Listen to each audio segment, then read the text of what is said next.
ചേട്ടാ അത് പറ്റിക്കുമ്പോഴേ ഒരു സ്വർണ്ണ അരിഞ്ഞാണം കിട്ടുമെന്നെങ്കിൽ ഈ തന്നേക്കണേ. നിന്റെ അടി? അയ്യോ എന്റെ അല്ല, അനിത ചേച്ചിയുടെ. ഏതനിത?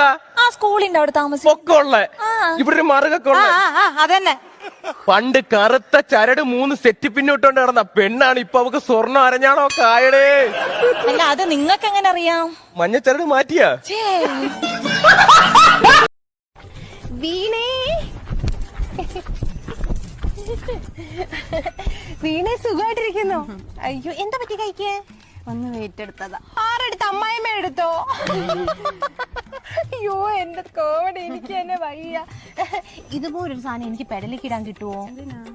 ഓ ഭയങ്കര വെയിറ്റ് ആന്നേ. ഒരു 20-30 പവനുണ്ട്. ചേട്ടൻ ഗൾഫിൽ നിന്ന് കൊണ്ടുവന്ന് ഇട്ടിട്ടിട്ട് എനിക്ക് പെടലി വേദനിക്കുവോ. കല്യാണമൊക്കെ അല്ലേ വരുന്നേ, ആരോടെങ്കിലും ഒക്കെ ഗൾഫിൽ നിന്ന് സ്വർണം തരാൻ പറ. അവിടെയൊക്കെ നല്ല വിലക്കുറവിൽ കിട്ടും. എന്നാ ഞാൻ പോട്ടെ. അയ്യോ തല ചുറ്റിപ്പോയി. മാരയുടെ വെയിറ്റ് കാരണമേ. ശരി എന്നാ. ഇവരെന്നെ മറുപടി കൊടുത്തിട്ടിന്റെ കാര്യം ചിഞ്ചു, മറുപടി കൊടുക്കുന്നതിന് മുമ്പ് ഒന്ന് ആലോചിക്ക്. ഒരു നെഗറ്റീവ് കമന്റ് വന്ന ഉടനെ അതിന് മറുപടി കൊടുക്കേണ്ട ഒരു കാര്യമില്ല. ഉദാഹരണത്തിന് ഒരു പാമ്പ് നിന്നെ കൊത്തി, അതിന്റെ വിഷം കളയാനാണോ നോക്കുന്നത്, അതോ നീ പാമ്പിനെ പോയി ചെന്ന് കണ്ടുപിടിച്ച് പാമ്പിനെ ഉപദേശിച്ച് നന്നാക്കാനാണോ നോക്കണേ?